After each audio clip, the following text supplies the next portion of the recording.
Palestine, 9 people were killed early this morning by new Israeli airstrikes on various areas of the Gaza Strip. The Mexican government on Friday presented a consular protection plan for its nationals in the United States in the face of Donald Trump's massive deportations announcement. In Argentina, the Abuelas de Plaza de Mayo announced the finding of a new grandchild, case 138, to be solved in 47 years of tireless search for truth and identity. Hello, welcome to From the South. I'm Luis Alberto Matos from the teleSUR studios in Havana, Cuba. We begin with the news.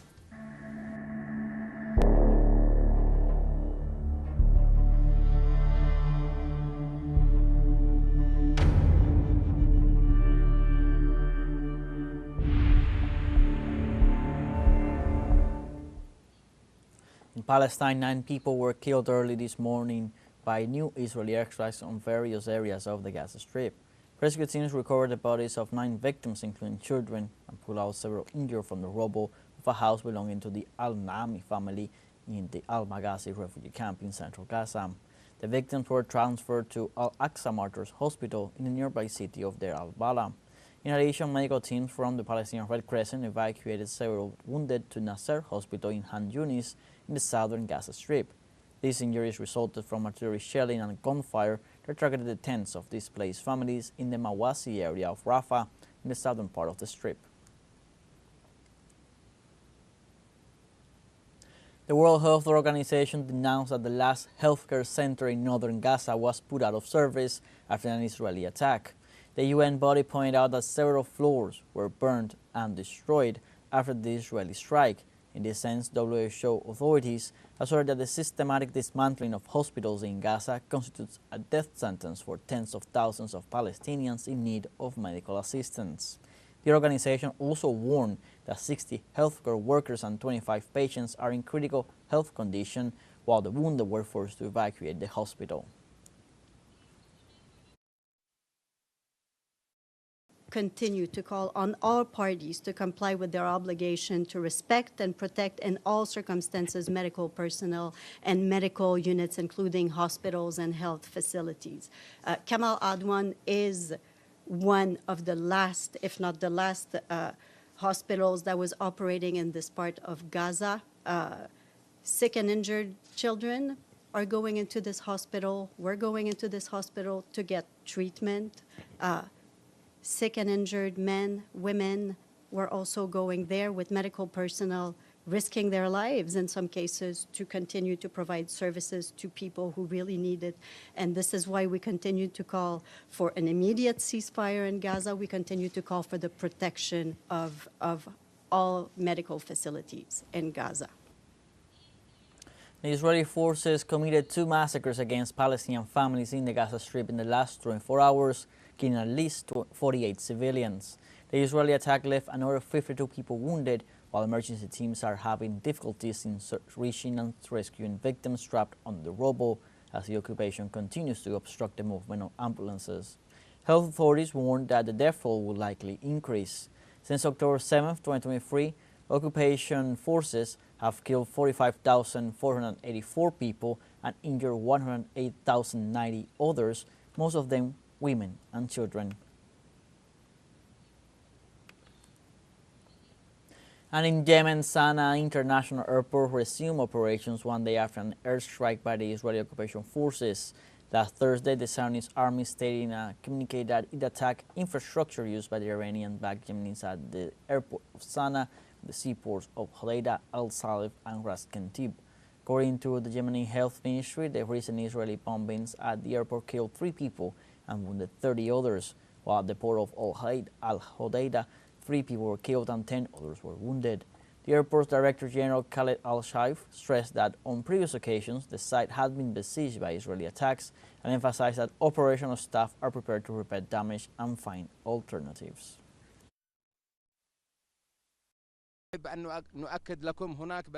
There are alternatives to operate flights and maintain the operational availability of the airport.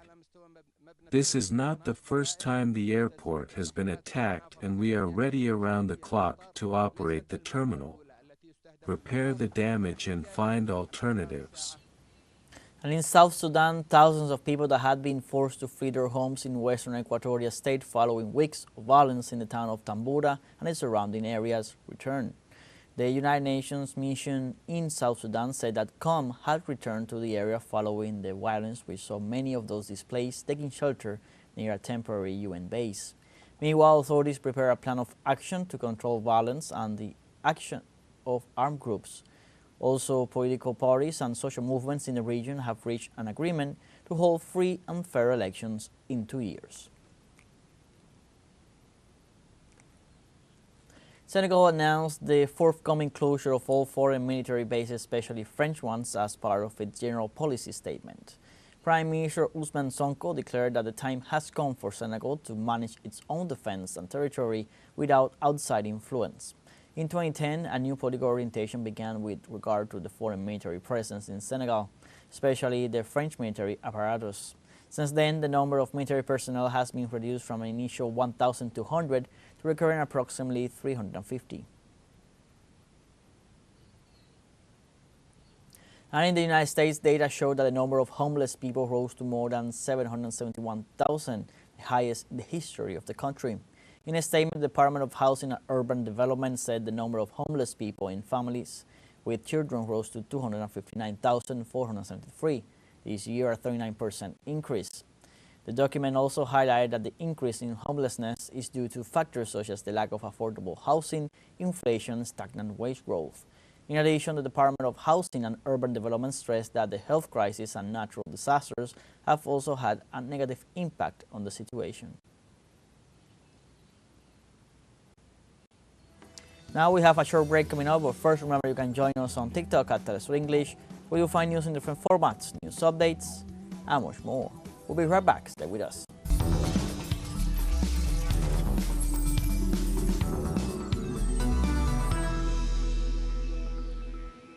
Welcome back. The Mexican government on Friday presented a consular protection plan for its nationals in the United States in the face of Donald Trump's massive deportations announcement. The plan was presented by Foreign Minister Juan Ramón de la Fuente. The aim of the plan is to protect the legal guarantees of Mexicans living in the United States. In this context, it has even proposed the creation of an alert button for arbitrary detentions. In the 53 Mexican consulates in the United States, legal protection actions are already being carried out. Likewise, applications for mobile phones are being prepared with the aim of establishing direct contact between the Foreign Ministry and citizens. The governments of Panama and Cuba have signed an agreement to continue the literacy program based on the Caribbean nation's pedagogical methods until 2025. The document that lays the foundation for the program, known as Muévete por Panamá, was signed at the Ministry of Social Development by the Director of the Ministry and the Ambassador to Cuba. For her part, the Director of Social Development Agency emphasized the interest in continuing this collaboration, which began in 2007 and contributes to the development of human capital and the well-being of vulnerable sectors of the population. She also said that next year there are plans to broaden the scope of the strategy with visits to the communities and awarding those who have become literate. In Ecuador, on December 31st, the hearing for the formulation of charges of enforced disappearance against 16 officers will take place. It has been 19 days since December 8th of last year, when 4 minors disappeared in the Ecuadorian city of Guayaquil in the province of Guayas, causing outrage throughout the country. They are brothers Josue and Ismael Arroyo, 14 and 15 years old respectively, and their friend Saul Arboleda, 15, and Steven Medina, 11, who come from the impoverished sector of Las Malvinas in the south of the city. 16 soldiers in 2 vehicles were allegedly involved in the incident. A video appeared this week showing 2 minors being abducted by people wearing army gear and helmets.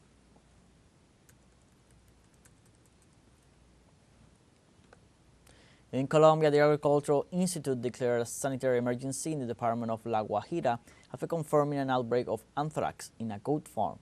According to the Colombian Agricultural Institute, the resolution establishes immediate prevention and control measures, in addition to the deployment of brigades to contain the outbreak and prevent its spread in the region.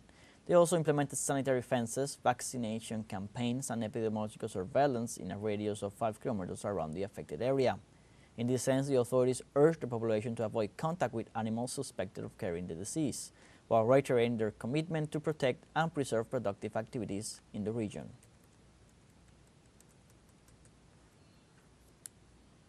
And in Peru, the government of Dina Boluarte authorized the entry of U.S. Department of Defense military personnel into their territory to conduct training cooperation activities. In a legislative resolution published on Friday in the official gazette, El Peruano, it was established that U.S. soldiers will stay from January 1st to December 31st, 2025. More than 50 U.S. military personnel will be deployed, most of them from the Special Forces Unit, armed with different types of rifle, machine guns, and pistols. They will also carry grenade launchers, mortars, shotguns, and small arms.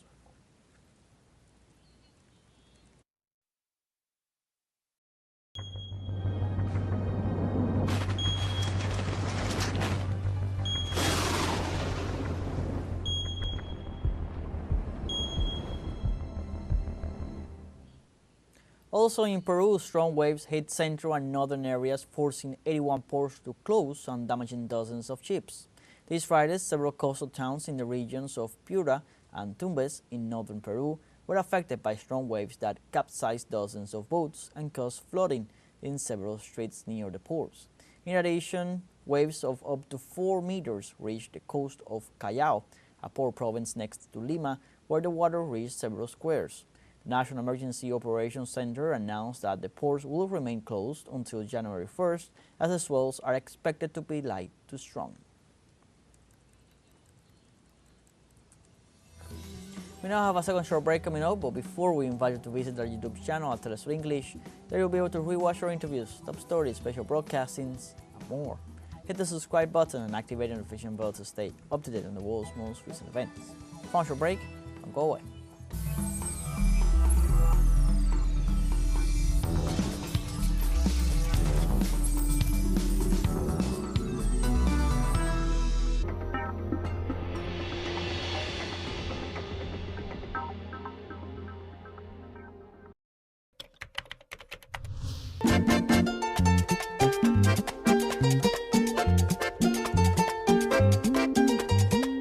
Welcome back.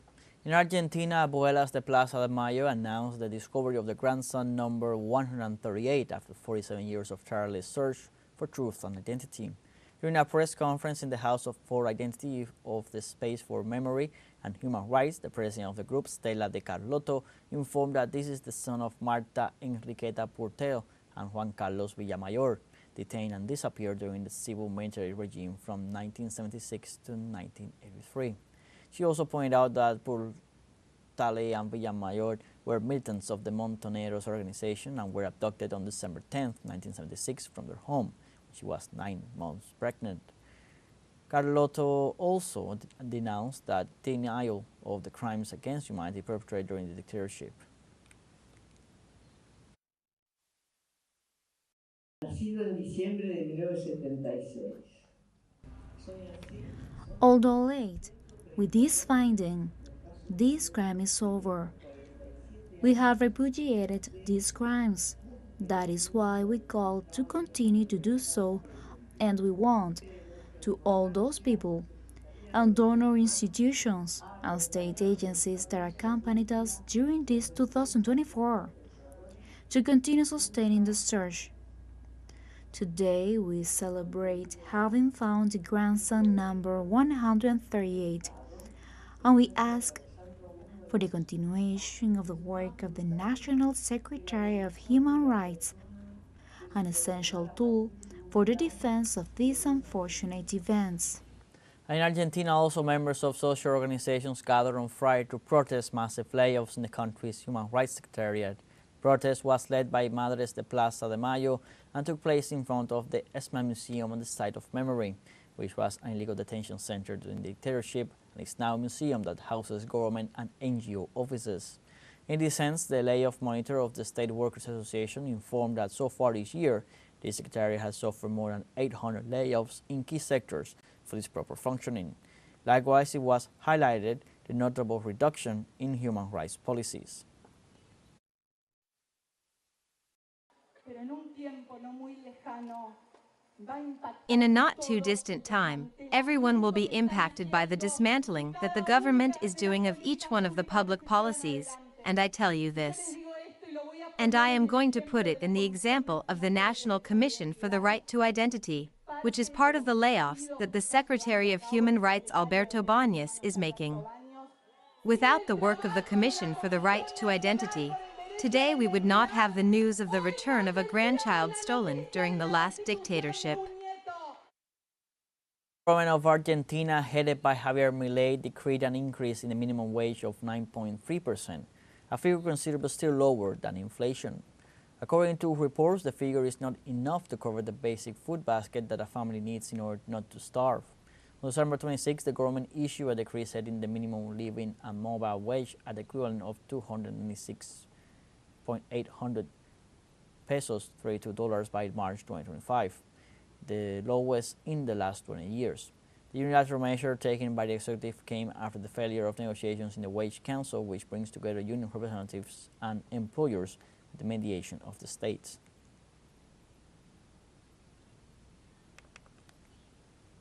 Bolivia's Supreme Electoral Tribunal announced on Thursday the closure of the judicial elections to choose 19 of the 26 judges to the country's high courts. In this process, held on December 15th, Bolivians selected the magistrates who will make up the Supreme Court of Justice, the Plurinational Constitutional Court, the Agro-Environmental Court, and the Council of the Judiciary. President of the Supreme Electoral Tribunal, Oscar Hasenteufel, emphasized that in this election, 64.29% of votes were valid and 35% were invalid. Of the 26 judicial authorities that were to be selected in these elections by resolution of the Constitutional Court, only 19 were selected, and the remaining 7 will have to wait the pre-selection of candidates.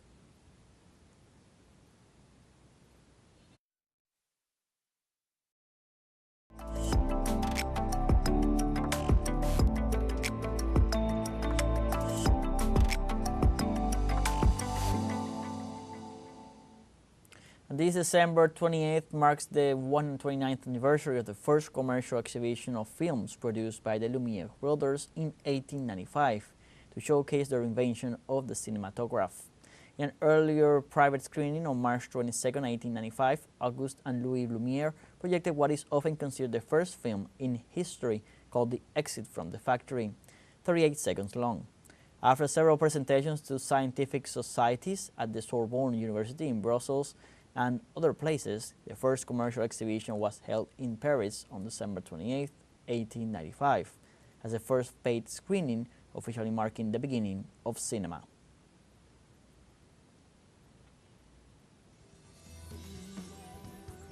Like this, we have come to the end of this news brief. You can find these and many other stories on our website at telesurenglish.net. Join us on social media, Facebook, X, Instagram, Telegram, and TikTok. For TeleSUR English, I'm Luis Alberto Matos. Thank you for watching.